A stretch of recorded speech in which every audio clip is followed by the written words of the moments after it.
Mga kapuso, alam naman natin na si Pangulong Aquino mismo ay galit sa mga motoristang anin nyo yung mga hari kumak-counterflow sa mga lansangan. Sa isang kalsada po sa San Juan, nakatikim ang ilang driver na illegal na sumasalubong sa daan. Nakipagtapatan sa kanila ang isang motoristang nasa tamang daan. Tunghayan natin yan sa pagtutok na ito ni Chino Gasto. I've been here for like 1 minute and this little... Yeah, I don't get it. Sa videong ito mula sa social media account, makikitang sadyang hinaharang na kumukuha ng video ang mga nag-counterflow na sasakyan sa Santolan Road sa San Juan. Isa sa mga ayaw niyang padaanin ang puting SUV na ito. Halata naman sa video na maluwag at mabilis ang takbo ng mga sasakyan sa kanang bahagi ng lane ng kumukuha ng video. Then I saw this white car, the Mazda, was blocking the way. So I was like, this happens every time I pass through here. But you know, they don't do much, just stand around. Nang aming puntahan ng lugar, nabatid naming pinapayagan naman ng traffic enforcers kung minsan ang pag-counterflow.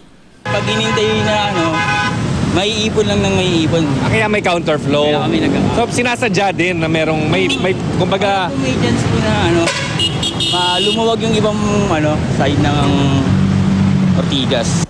Pero makikita rin ang kakulangan ng kaalaman at disiplina sa batas trapiko sa ibang bahagi ng Metro Manila.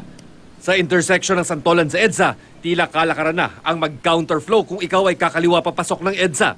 Sa Kamyas EDSA intersection naman, mga pasaway na jeep ang nakabalandra sa mga pedestrian crossing o di kaya nagbababa ng pasahero sa mismong kanto na nakakasagabal sa ibang sasakyan. Kahit may mga sign at may nagbabantay na pulis, tila business as usual. Ayon sa HPG, isa sa mga nagpapatraffic sa EDSA ay ang mga illegal terminal ng mga pampublikong sasakyan. Kahit pa provincial buses lamang ang pwedeng magka-terminal sa kahabaan ng EDSA. Natyempohan rin namin ang mga tricycle na ito na dumaraan ng EDSA galing East Avenue kahit pa bawal ang mga tricycle sa EDSA. Pero ang mga ito may sakay pang pasahero, may sarili pang terminal malapit sa GMA Kamuning Station. Ang isa may sakay pang tila isang motorcycle traffic enforcer. Pero sir, alam nyo bawal daw yung tricycle sa EDSA? Alam nyo ba yun? Ha? Alam namin, sir. Eh, ba't kayo dumadaan sa EDSA? Sa gilid lang naman kami, sir. Ha? Sa gilid lang kami. Sa gilid lang. Sabi ng ilang pang driver sa loob ng terminal, wag na raw sana silang pakialaman dahil naghahanap buhay lamang sila.